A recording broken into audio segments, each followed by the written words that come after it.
नमस्कार दोस्तों, आपका एक बार फिर से स्वागत है मेरे चैनल पर बिटवीन द लाइन्स। मैं रिएक्ट कर रहा हूँ why did British leave India series पर और यह है वीडियो का सेकंड पार्ट।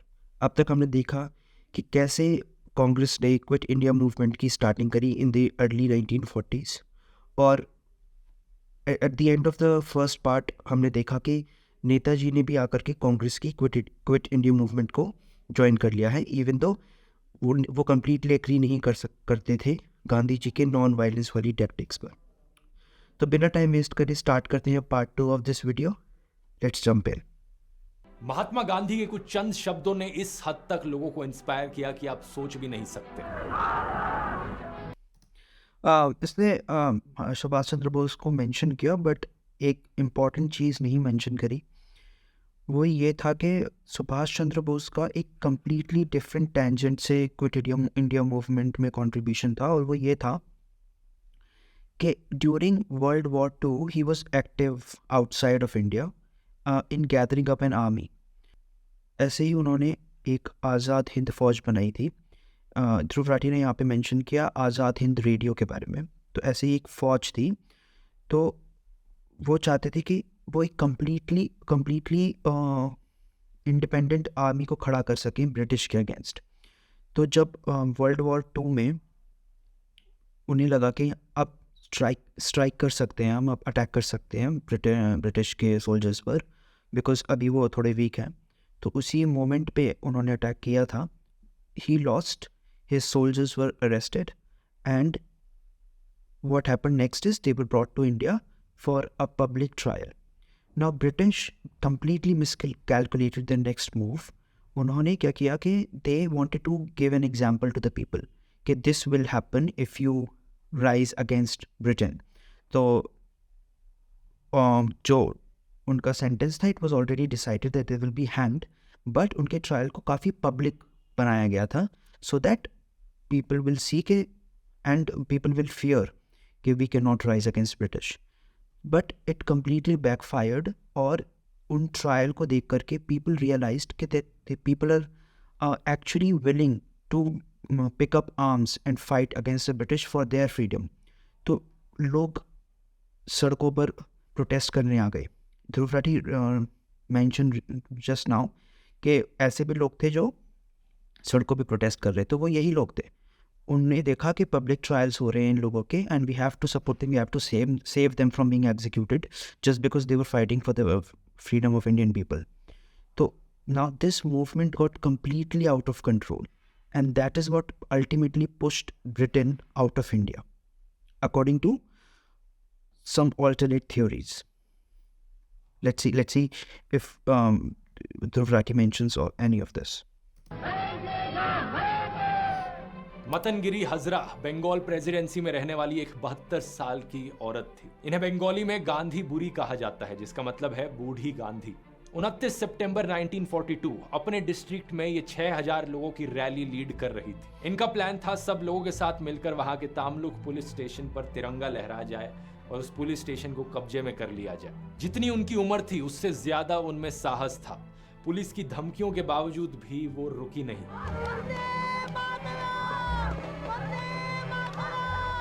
इस रैली को वो सामने से लीड कर रही थी वंदे मातरम के नारे लगाते हुए कि तभी आगे से उन पर 3 गोलियां चला दी जाती है।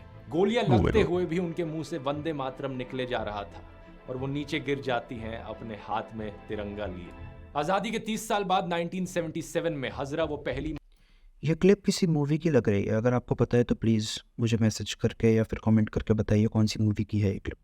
महिला क्रांतिकारी बनी जिनका स्टैचू कोलकाता मैदान में खड़ा करा गया। हजरा जैसे ही हजारों लोगों पर ब्रिटिश ने इस मूवमेंट को दबाने की कोशिश में हजारों लोगों पर ओपन फायर किया। राम मनोहर लोहिया ने उस वक्त के वाइसरॉय लिनलिथगो को एक चिट्ठी लिखी थी जिसमें उन्होंने बताया 50,000 से ज्यादा क्रांतिकारियों को मारा गया इस क्विट इंडिया मूवमेंट के दौरान। इसके अलावा 1 लाख से भी ज्यादा अरेस्ट देखने को मिले लोगों के। यहाँ कई नाम हैं जो आपने शायद कभी सुने भी नहीं होंगे, जैसे कि सुचेता कृपलानी, जो आगे जाकर उत्तर प्रदेश की चौथी चीफ मिनिस्टर बनती हैं। इन्होंने अपनी खुद की अंडरग्राउंड मूवमेंट चलाई। कुछ लीडर्स अरेस्ट के लिए तैयार थे और उन्होंने अपने पहले से ऑल्टरनेट प्लान बना रखे थे। जैसे कि 9 अगस्त को जब अरेस्ट किया गया यूसुफ मेहर अली का, तो उन्होंने पहले से ही अपने साथियों को बता रखा था कि इस मूवमेंट को आगे बढ़ाने की रिस्पॉन्सिबिलिटी अब आप लोगों पर है। इनमें से एक थी अरुणा आसफ अली, जिन्होंने 9 अगस्त को पहली डेमोन्स्ट्रेशन लीड करी क्विट इंडिया मूवमेंट की ग्वालियर टैंक मैदान में। इन्हें आगे चलकर grand old lady of independence movement कहा गया। ये दिल्ली की पहली मेयर भी बनी और 1997 में इन्हें भारत रत्न से भी नवाजा गया। मूवमेंट के दौरान अरुणा आसफ अली अरेस्ट से बची रही अंडरग्राउंड होकर। वहीं दूसरी तरफ कुछ ऐसे लीडर्स थे जिन्हें जेल में डाला गया, लेकिन वो जेल से भाग निकले और अपना काम कंटिन्यू रखा। जैसे कि जयप्रकाश नारायण, जिन्हें हजारीबाग सेंट्रल जेल में डाला गया और अपने साथियों के साथ मिलकर इन्होंने प्लान बनाया जेल से भागने का। दिवाली की रात 8 नवंबर 1942, जब ज्यादातर गार्ड्स ड्यूटी पर नहीं थे, तो इन्होंने एक बड़ा ऐतिहासिक जेल ब्रेक किया। 7 कैदियों के साथ ये जेल से भाग निकले नेपाल की ओर, जहां जाकर इन्होंने आजाद दास्ता की शुरुआत करी। कई और ऐसी कहानियां हैं पूरे देश भर से, जहां पर क्विट इंडिया मूवमेंट के दौरान सिर्फ लीडर्स ही नहीं बल्कि आम लोग भी शिद्दत से भाग ले रहे थे। इसने जेल से भागने वाला इंसिडेंट मेंशन किया, तो which reminds me of a very interesting incident of Veer Savarkar. ये जेल से भागने का नहीं है, but what happened is Veer Savarkar was in Paris when an arrest warrant was issued against him. So he was hiding in Paris. There was Madam Bikaji Kama also.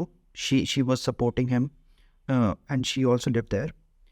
So क्या हुआ कि his brother was arrested back in India for having some literature in his trunk or something. There was a book.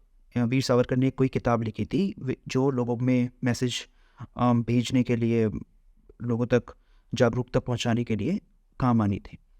तो वो book उनके पास मिल गई, उनके भाई के पास, Veer Savarkar, and he was arrested. He had a like family and everything. तो Veer Savarkar was feeling guilty कि मेरी वजह से माई ब्रदर गॉट अरेस्टेड। तो he went to Britain, like he wanted to surrender, or like it was survivor's guilt or whatever. So he went to Britain and he was arrested. So right after he was arrested, like his mind changed or something changed, because he realized कि मैं arrest होके भी there is no way I'm going to contribute to any like I'm not going to save my brother, I'm not going to serve my country in any way. So he was put in a ship, जो ship India आना था. Now this ship was resting on the shores of another country for like 10 days. Now I don't remember which country it is, but it was not an ally of Britain. There was no extradition treaty between Britain and this country. तो जब वो ship उसके shores पे था for 10 days, and it was going to like it was going to be loaded with some luggage or whatever, उसके बाद वो वहाँ से चलना था। तो जब वो 10 दिन के लिए वहाँ पे था, तो वीर सावरकर did what कि in toilet he removed the seat, और वहाँ पे काफ़ी जगह थी, and he was very slim, so he slid through that hole and landed into the sea. Now जब जो soldiers in charge थे, guards in charge थे, उन्हें ये realize हुआ कि वीर सावरकर भाग गए, तो they gave a chase. Veer Savarkar was ahead, and then he went inside that other country's territory. उस territory में जा कर के उन्होंने बोला कि I need asylum, okay, I am a political prisoner, I need asylum from you. Now जो local policeman था, he did not understand English, so he didn't know what to do. So he just like, and then he saw some other guards coming from the direction in front of him. So he got hesitant or whatever, he got hesitant, and he let the guards arrest Savarkar. After this incident happened, a lot of like uproar came about. There was no right of the soldiers, there was no jurisdiction of the soldiers to arrest Savarkar inside the territory of another country. So a lot of things happened, but like Britain were very adamant and they did not release Savarkar on these grounds. But it is an interesting story nonetheless. School में पढ़ने वाले बच्चों का चंदा इकट्ठा करने से लेकर गांव में बसने वाले लोगों का रेलवे ट्रैक्स ब्लॉक कर देना, सब कुछ देखने को मिला। ब्रिटिश सरकार के police station, courts, post offices और बाकी और जो सरकारी अथॉरिटी के सिंबल्स थे, उन पर हमला किया गया। कॉलेजेस में बच्चे स्ट्राइक पर चले गए, मार्चेस निकाली गई। बॉम्बे, जमशेदपुर, अहमदाबाद में हफ्तों तक फैक्ट्री वर्कर्स काम पर नहीं आए। ये भी एक चीज नोट करने वाली है, हर किसी को रैलियां निकालने की जरूरत नहीं मूवमेंट में पार्टिसिपेट करने के लिए। अपना काम बंद कर देना, ऑर्गेनाइज स्ट्राइक्स करना भी एक तरीका है मूवमेंट में पार्टिसिपेट करने का। कुछ जगहों पर वायलेंस भी देखने को मिला, ब्रिजेस उड़ाए गए, टेलीग्राफ वायर्स काटी गई, रेलवे लाइंस को ब्लॉक किया गया। यूपी, बिहार में उस वक्त थाना जलाओ, स्टेशन फूंक दो जैसे नारे लगे। 31 अगस्त को वाइसरॉय लिनलिथगो एक चिट्ठी में विंस्टन चर्चिल को लिखकर कहते हैं, I am engaged here in meeting by far the most serious rebellion since that of 1857. मैं जिस रेवोल्यूशन से यहाँ पर डील कर रहा हूँ वो इतनी बड़ी है कि आखिरी बार हमने इतनी बड़ी रेवोल्यूशन 1857 में देखी थी। ब्रिटिश सरकार की सारी स्ट्रैटेजीज यहाँ पर फेल थी। सभी टॉप लीडर्स को अरेस्ट करने के बावजूद भी ये मूवमेंट बड़ी तेजी से आगे बढ़ रही थी, क्योंकि आम जनता इसमें पार्टिसिपेट कर रही थी। कितनों पर गोलियां चलाओगे, कितनों को जेल में डालोगे, और अब तो वायलेंस भी देखने को मिल रहा था। यहाँ पर यह चीज भी जाननी बड़ी इंटरेस्टिंग है कि महात्मा गांधी की क्या सोच थी इस वायलेंस को लेकर, क्योंकि हम सब जानते हैं 1922 में जब नॉन कोऑपरेशन मूवमेंट में वायलेंस देखने को मिला तो उन्होंने इस मूवमेंट को रोक दिया। नॉन कोऑपरेशन मूवमेंट में बता देना चाहता हूँ कि वो एक गांधी जी ने स्टार्ट किया था, उसमें ये था, it was first stage of this series of mass movements. Mass movements बोले तो ऐसी मूवमेंट जिसमें Gandhi ji all sections of people, सभी तबके के लोगों को इन्वॉल्व करना चाहते थे। तो इस मास मूवमेंट में क्या था, गांधी जी ने बोला था कि कोई वायलेंस नहीं करना है, बस ब्रिटेन गवर्नमेंट को फैसिलिटेट करने का कोई काम भी नहीं करना है। फॉर एग्जांपल, अगर आप टीचिंग जॉब में हो तो don't go to your job. अगर आप किसी सरकारी दफ्तर में काम करते हो तो काम करना बंद कर दो। किसी भी तरह से ब्रिटेन गवर्नमेंट को गवर्नेंस में हेल्प नहीं करना है। तो ये था नॉन कोऑपरेशन मूवमेंट। उसमें फिर बेसिकली क्या हुआ, इट एस्केलेटेड अ लॉट, क्योंकि लोगों ने उसे अपने तरीके से परसीव करना शुरू कर दिया। For example, if we take the example of tribal people living in the north east part of the country, तो उनके लिए क्या था कि they used to like live on the forest produce. तो जब ब्रिटेन ने उनकी ज़मीनों पे कब्ज़ा कर लिया तो वो ज़मींदारों को एक as a symbol of colonial government देखने लगे।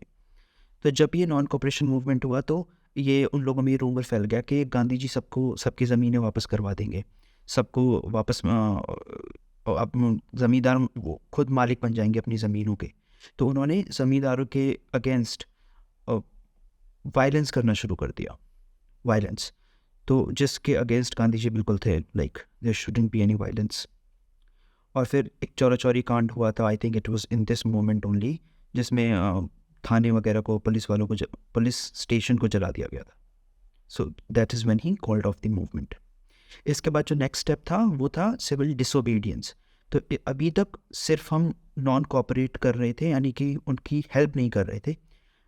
डिसोबीडियंस मूवमेंट में क्या था कि उन्हें बिल्कुल भी अवज्ञा कर देनी है उनकी, वो जो बोल रहे हैं उसके अगेंस्ट उल्टा काम कर देना है, उस तरह से उनका कहना भी नहीं मानना है। So it was next movement, next step. 1934 में फिर से सिविल डिसओबीडियंस मूवमेंट के दौरान जब वायलेंस होना शुरू हुआ तो फिर से गांधी जी ने उस मूवमेंट को रोक दिया। लेकिन अब क्विट इंडिया मूवमेंट के दौरान जब फिर से वायलेंस की घटनाएं देखने को मिल रही थी, गांधी जी अब तक थक चुके थे। 7 जून 1942 को उन्होंने अपनी वीकली मैगजीन हरिजन में लिखा था, I waited and waited. मैं इंतजार करता रहा कि देश के लोगों में नॉन वायलेंट स्ट्रेंथ आएगी इन फॉरेन लोगों को बाहर फेंकने की। अब मुझे लगता है कि मैं और इंतजार नहीं कर सकता। इन सभी प्रिकॉशंस के बाद अगर अभी भी कुछ जगहों पर वायलेंस देखने को मिलता है तो it can not be helped. Gandhi ji का अप्रोच इस बारी प्रैग्मेटिक था इस कॉम्प्लेक्स सिचुएशन को देखकर। उन्होंने इस वायलेंस का सारा ब्लेम ब्रिटिश हुकूमत पर डाला। यहाँ अगर आप महात्मा गांधी जी की विचारधारा को गहराई से समझना चाहते हो तो उनकी ऑटोबायोग्राफी मैं आपको रेकमेंड करना चाहूंगा, the story of my experiments with truth. This wraps up the part 2 of my reaction to why did British leave India. और मैं जल्दी अपलोड करूँगा पार्ट 3 ऑफ दिस वीडियो। उसके एंड में मैं अपने सारे थॉट्स प्रेजेंट करूँगा और during the course of the video भी I will give my thoughts. तो मेरे साथ बनी रहिए, like my channel, subscribe my channel, and come back for the last part, which is the third part. Thank you.